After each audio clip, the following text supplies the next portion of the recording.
నా జీవితంలో కూడా దేవుడు ఒకవేళ మన తుఫాన్లోకి పంపిస్తే చివరి సెకండ్ దాకా ఆగుతాడు, అప్పుడు వచ్చి పట్టుకొని వెళ్ళిపోతాడు ఆయన. అప్పుడు వచ్చి పట్టుకొని వెళ్ళిపోతాడు. Then he comes and takes us up. ఇక్కడ కూడా అదే, పరిగెత్తుకుంటూ వచ్చాడు. He comes on time. Yesayya పరిగెత్తుకుంటూ ఎలా వచ్చాడు? నేల మీద పరిగెత్తుకుంటా దేవుడు వస్తే కనుక గొప్ప విషయం. కానీ ఆయన నేల మీద పరిగెత్తుకుంటూ వచ్చాడు, అది మరీ గొప్ప విషయం. ఆయన సముద్రం మీద పరిగెత్తుకుంటూ వచ్చాడు, ఇంకా గొప్ప విషయం. తుఫానులో ఉన్న సముద్రం మీద పరిగెత్తుకుంటూ వచ్చాడు, ఊహకు అందని విషయం అదే. Beyond imagination. పరిగెత్తుకుంటూ వచ్చాడు. He Ryan on the Storm. దేవుడు అంటే యేసు ప్రభువారు సముద్రం మీద తుఫాను మీద పరిగెట్టుకుంటూ వస్తున్నప్పుడు వాళ్ళకిస్తున్న మెసేజ్ ఏంటి తెలుసా? అరే, ఆ తుఫానే కదా మీకు భయం కలిగించింది, ఆ తుఫాను నా కాళ్ళ కింద ఉందే. It's under my foot. నా కాళ్ళ కింద ఉంది. It's under my foot. నా కాళ్ళ కింద ఉంది. నేను దాని మీద పరిగెత్తుకుంటూ వస్తాను. I will ride on the storm. తుఫాను మీద నువ్వు ఏ తుఫానికి భయపడ్డావో, ఏ తుఫానికి కుంగిపోయావో, ఏ తుఫానికి నిరసించిపోయావో, దాని మీద నేను పరిగెత్తుకుంటా వస్తా. I will come running on time. నేను లేట్ రాను, నేను ముందు కూడా రాను. I know my timing. సమయము సంపూర్ణమైనప్పుడు యేసుక్రీస్తు ప్రభువారు ఈ లోకంలోకి కన్య ద్వారా జన్మించాడు. God has a time. ఆ టైం కోసం వేచి ఉండడానికి వీ నీడ్ గ్రేస్. కృప కావాలి. We need grace. దేవుడు ఇస్తాడు, కానీ అప్పుడు దాకా నేను ఆగాలి. కృప. మణిపూర్ చాలామంది మనోళ్ళు వెళ్ళారు. అయితే మణిపూర్లో చాలామంది దగ్గర నుంచి వచ్చినటువంటి ఫీడ్బ్యాక్, నేనైతే వెళ్ళలేదు అనుకోండి, అక్కడి నుంచి వచ్చినటువంటి ఫీడ్బ్యాక్లో 2-3 చెప్పారు ఈ మాట. ఒక్కళ్ళు కాదు, 2-3 చెప్పారు. ఏమనంటే, మణిపూర్లో రిలీఫ్ క్యాంప్స్లో భయంకరమైనటువంటి వేదనలో, బాధల్లో, జీవించడానికి యోగ్యం లేనటువంటి ఆ పరిస్థితుల్లో ఉన్నవాళ్ళు ఒకే ఒక ప్రార్థనాంశం కోరుతున్నారు. ఏంటంటే, మేము చచ్చిపోయేదాకా విశ్వాసం వదిలిపెట్టకుండానట్లు ప్రార్థించండి అని. That's a great prayer. That's a great prayer. చాలా గొప్ప ప్రార్థన అది. మేము చచ్చిపోయేదాకా దేవుడు మాకు ఇచ్చిన విశ్వాసాన్ని కోల్పోకూడదు. మా విశ్వాసం మా చుట్టూ ఉన్నటువంటి ఆదరణకరమైన విషయాలను బట్టి కాదు, మాకున్నటువంటి సౌకర్యాలు బట్టి కాదు, మాకున్నటువంటి సుఖాన్ని బట్టి కాదు, మాకున్నటువంటి విశ్వాసాన్ని బట్టి. It's by faith. We don't want to lose that. దానికి మా కృప కావాలి. అది ప్రార్థన చేయండి అని అన్నాడు. Now will come to verse 27. 28. పేతురు, ప్రభువా, నీవే అయితే నీళ్ల మీద నడిచి నీ వద్దకు వచ్చుటకు నాకు సెలవమని ఆయనతో అన్నాడు. రాయ్, సిగ్గురాదనగా ఏమాడుతున్నావా? బుద్ధి లేనాడా, పనికి మాలనాడా, కోడి కుయ్యకు ముందే 3 సార్లు బొంకుతావు. నీ మొహం చోటు వేద్దాం మొహం. నువ్వు నా మీద నా అలాగా నీళ్ళలో నడుస్తాడు రాయ్ అని అన్నాడు. ఏసయ్యా అన్నాడా? అనలా. పేతురు అడిగాడు, ఏసయ్యా నువ్వు నడిచావు కదా, నువ్వే అయితే నేను కూడా నడుస్తావు, నువ్వే అయితే నేను కూడా నడుస్తావు. ఏసయ్య ఆన్సర్ చూడండి, ఖతర్నాక్ ఆన్సర్. ఆయన రమ్మనగానే పేతురు దోణి దిగి యేసునద్దకు వెళ్ళుటకు నీళ్ల మీద నడిచెను. నీళ్ల మీద నీళ్ల మీద నీళ్ల మీద నీళ్ల మీద నడిచాడు. ఒక అడుగేస్తే దాన్ని నడక అనరు, అడుగేశాడు అంటారు. 3-4 అడుగులు వేస్తేనే దాన్ని నడక అంటారు. హీ వాక్ అట్లీస్ట్ 4-5 స్టెప్స్ అవే. 4-5 అడుగులు దాటాడు. ఎందుకో కూడా మీకు తర్వాత చెప్తాను. నేను పిచ్చిగా మాట్లాడితే ఐ హ్యావ్ ఎ లాజిక్. కనీసం 5 అడుగుల దూరం ఉన్నాడని నేను చెప్తా. నడిచాడు ఆయన 4-5 అడుగులు నడిచాడు. ప్రపంచంలో సముద్రం మీద తుఫాను మీద నడిచింది ఇద్దరు. ఒకళ్ళు యేసయ్య, రెండోది పేతురు. ఇంకెవడు నడవలా. ఒకవేళ పరలోకంలోకి వెళ్ళి పేతురు దగ్గరికి వెళ్ళి, పేతురు యేసే దగ్గరికి వెళ్ళడానికి భయంగా ఉంది కానీ నేను నడుతాం, కానీ సముద్రం మీద తుఫాన్ అన్నప్పుడు నడుస్తున్నప్పుడు ఫీలింగ్ ఎలా ఉంది? సూపర్లే, అది నీకు చెప్పిన అర్థం కాదు అంటాడు ఆయన. అంతే. You can't even understand. I walked నడిచాడు. దీంతో నాకేమర్థమవుతుందో తెలుసా? జాగ్రత్త వినండి. 12 మంది శిష్యులు అక్కడుంటే అందుట్లో పేతురు, యేసయ్యా నువ్వే అయితే, ప్రభువా రబాయ్ నువ్వైతే నేను కూడా నడుస్తాను అని అంటే, పక్కనున్న తోరే బుద్ధంలో చచ్చిపోతారు రే చచ్చిపోతావు అని ఉన్నట్టాడు తోమ.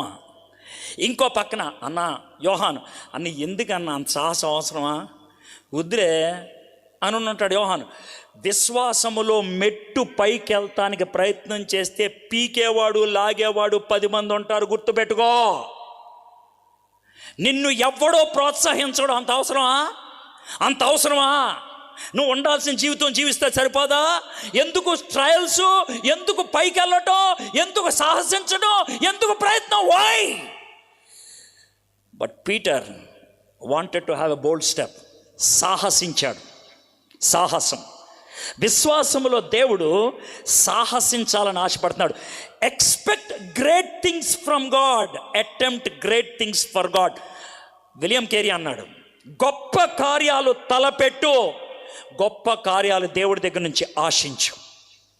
You try, you attempt. జోబులో 10 రూపాయలు ఉంటే ఆ 10 రూపాయలతో సరుకులు కొనడానికి సాహసం అవసరంలా.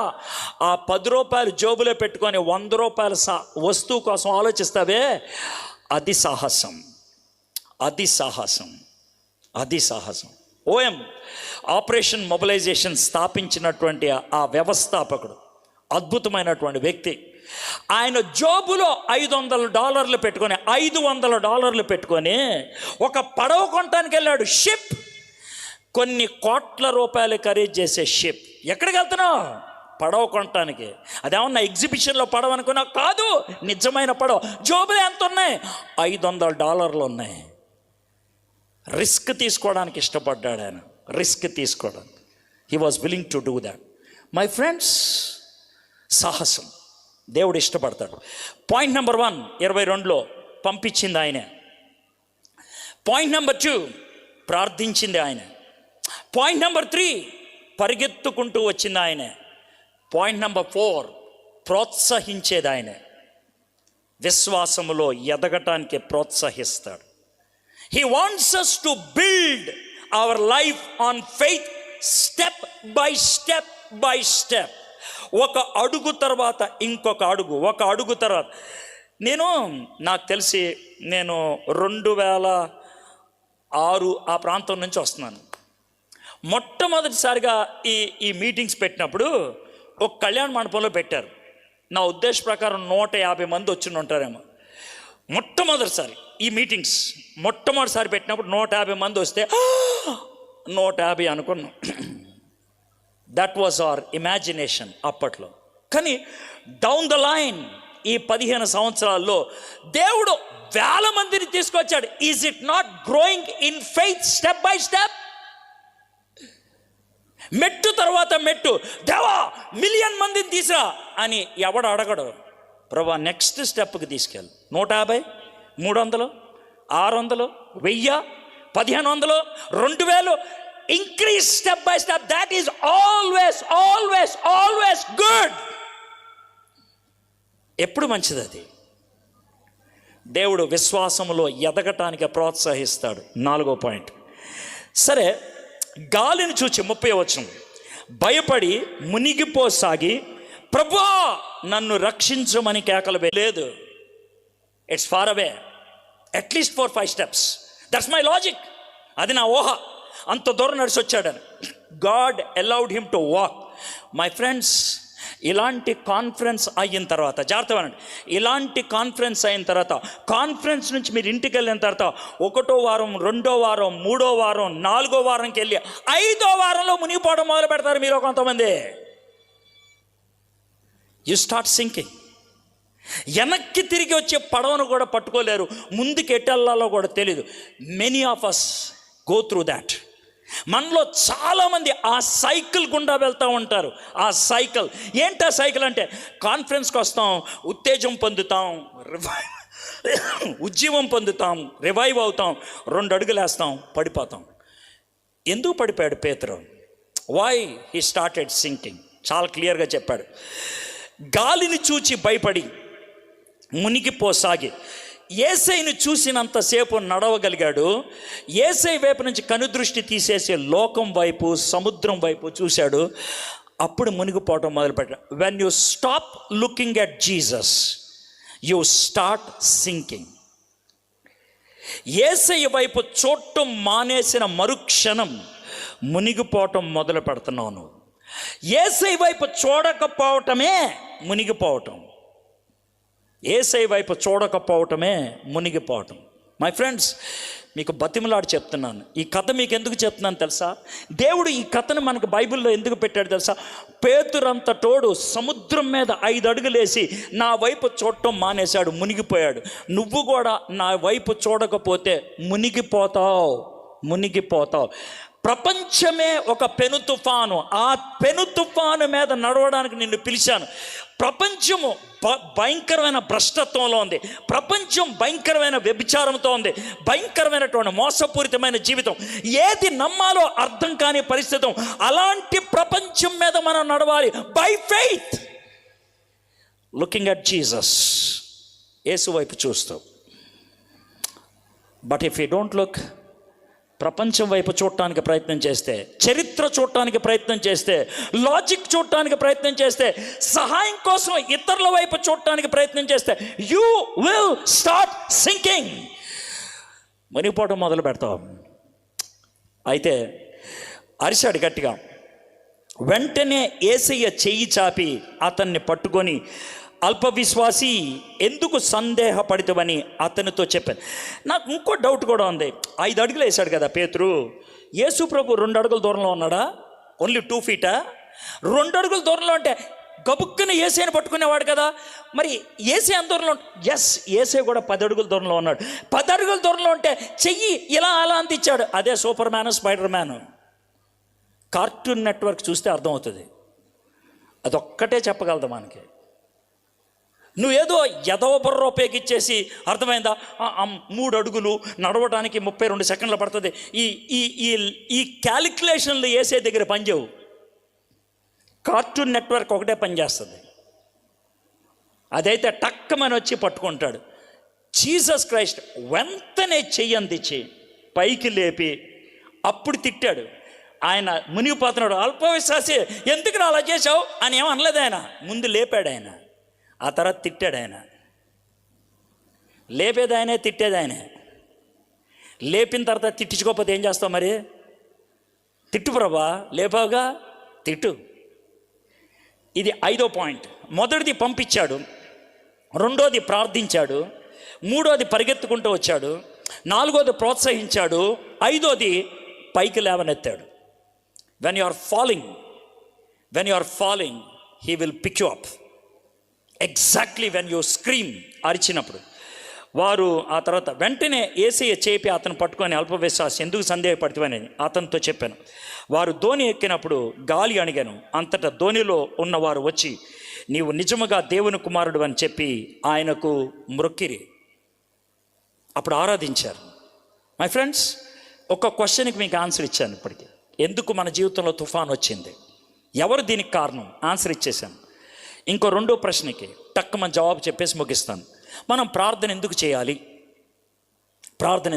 It won't take long. ఈ 22వ వచనం నుంచి 31వ వచనం దాకా 3 ప్రార్థనలు ఉన్నాయి. 3 ప్రార్థనలు, 3 ప్రేయర్స్. ఓకే, చూపిస్తాను ఏ ప్రార్థనలో. 22వ వచనం, వెంటనే ఆ జనసమూహములను తాను పంపివేసే సంతలో 23వ వచనం, ఆయన ఆ జన సమూహములను పంపివేసి ప్రార్థన చేయుటకు ఏకాంతముగా కొండ ఎక్కపోయి సాయంకాలం అయినప్పుడు ఒంటరిగా ఉండేను. మొదటి ప్రార్థన యేసయ్య చేసిన ప్రార్థన. 2వది ఈ ప్రార్థన 28వ వచనం, పేతురు, ప్రభా నీవే అయితే నీళ్ల మీద నడిచి నీ వద్దకు వచ్చుటకు నాకు సెలవిమ్మని ఆయనతో అడిగాను. ఇది 2వ ప్రార్థన. 3వ ప్రార్థన 30వ వచనం, గాలిని చూచి భయపడి మునిగిపోసాగి ప్రభువా నన్ను రక్షించమని కేకలు వేశాను. 3 ప్రేయర్స్. వెనక్కి నుంచి వెళ్తాను, ఈజీగా అర్థమైపోద్ది. 30వ వచనంలో ఉన్న ప్రార్థన, ప్రభువా నన్ను రక్షించు. సమస్యల్లో ఉన్నప్పుడు మనం చేసే ప్రార్థన. అందరూ చేస్తారు ఈ ప్రార్థన, అందరూ చేస్తారు. సమస్య వచ్చినప్పుడు ప్రతి ఒక్కడు చేస్తాడు ఈ ప్రార్థన. ఈ ప్రార్థన గురించి మనం చెప్పక్కర్లా. ఎందుకంటే సమస్యలో ఉన్నావు, ప్రార్థన చేస్తే జవాబు వస్తుంది కాబట్టి చేస్తావు. అయిపోయింది. రెండో ప్రార్థన పేతురు చేశాడే, కొద్ది మంది చేస్తారు. అది సాహసం కోసం ప్రార్థన. సమస్యల్లో ప్రార్థన, సాహసం కోసం ప్రార్థన. అంటే విశ్వాసంలో నెక్స్ట్ స్టెప్ కోసం వెళ్దాం అనుకుంటున్నావు, విశ్వాసంలో పైకి ఎదగాలనుకుంటున్నావు, విశ్వాసంలో గొప్ప పరిచర్య చేయాలనుకుంటున్నావు, విశ్వాసంలో నీకు అంతు పట్టంది ఏదో సాధించడానికి దేవుని యొక్క శక్తిని అడుగుతున్నావు. సాహసం కోసం చేసే ప్రార్థన. మొదటిది సమస్యల్లో ప్రార్థన, రెండోది సాహసంలో ప్రార్థన. కొంతమంది చేస్తారు. మూడోది 23వ వచనంలో యేసు ప్రభువారు తండ్రితో కలిసి చేసిన ప్రార్థన, సహవాసపు ప్రార్థన. సహవాసపు ప్రార్థన, to be with the father. తండ్రితో ఉండిపోవటం. ఈ ప్రార్థన ఎంత గొప్పదో తెలుసా, ఎంత గొప్పదో తెలుసా. రవి విన్సెంట్ గారు చాలాసార్లు ఈ మూడో ప్రార్థన జరిగిస్తాడు ఆయన బలవంతంగా. అంటే మీకు ఇష్టం అన్నా లేకపోయినా ఆయన చేసే పని ఏంటంటే, వస్తారు, ఆయన ఒక పాట పాడతారు, ఆయనకున్నటువంటి పద్ధతిలో పాట పాడతారు, అటు ఇటు తిరుగుతూ ఉంటారు. ఈ సమయంలో మనం మణిపూర్ కోసం ప్రార్థన చేద్దాం. ఇది సహవాసపు ప్రార్థన. ఆయన యాంగిల్లో మాట్లాడాలంటే అర్థమైందా? ఈ సమయంలో మనం మణిపూర్ కోసం ప్రార్థన చేద్దాం. మనం ఈ సమయంలో హమ్మస్కి, ఇస్రాయల్కి జరుగుతున్నటువంటి యుద్ధం కోసం ప్రార్థన చేయాలి. గట్టిగా ప్రార్థన చేయండి, గట్టిగా ప్రార్థన చేయండి. ఇది సహవాసపు ప్రార్థన. You are sitting with the father praying for somebody else. తండ్రి దగ్గర కూర్చొని ఎవరి కోసమో విజ్ఞాపన చేసేటువంటి ప్రార్థన. ఇది అన్నిటికంటే ఉన్నతమైనటువంటి ప్రార్థన. సమస్యల్లో చేసే ప్రార్థన అందరూ చేస్తారు, సాహసం కోసం కొంతమంది చేస్తారు, సహవాసం కోసం మరికొద్ది మంది చేస్తారు. కానీ దేవుడు ఏమని అడుగుతున్నారు తెలుసా? ఆ ప్రార్థన చేసేవాళ్ళు ఏరియాని, ఆ ప్రార్థన చేసేవాళ్ళు ఏరియాని. మై ఫ్రెండ్స్, మనం చూసినటువంటి 22వ వచనం నుంచి 31వ వచనం దాకా ఎన్ని పాయింట్స్ నేర్చుకున్నావు చూడండి. దీంట్లో నేను ఏమైనా పెద్ద థియాలజీ ఏమన్నా చూపించానా? లేదు కదా. ప్లెయిన్ రీడింగ్, జాగ్రత్తగా చదువుతుంటే వచ్చినటువంటి పాఠం. ఇదంతా అయిపోయిన తర్వాత కపుల్ ఆఫ్ క్వశ్చన్స్ మిమ్మల్ని అడిగి నేను ముగిచ్చేస్తాను సీరియస్గా.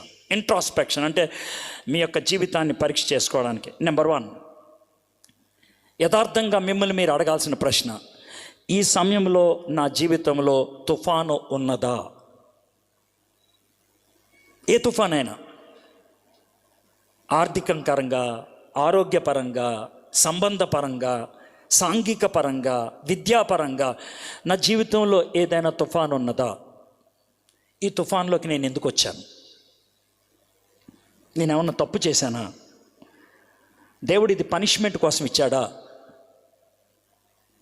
దేవుని క్షమాపణ అడగండి, కనికరం కోరండి. లేదు దేవుడు కాపుదల కోసం ఇచ్చినట్లు నీకు అనిపిస్తుందా? కృపను అడగండి. దేవుడు నిన్ను ఉన్నత స్థాయికి తీసుకెళ్తానికి అడిగాడా? దేవుని కనుదృష్టిని అడగండి.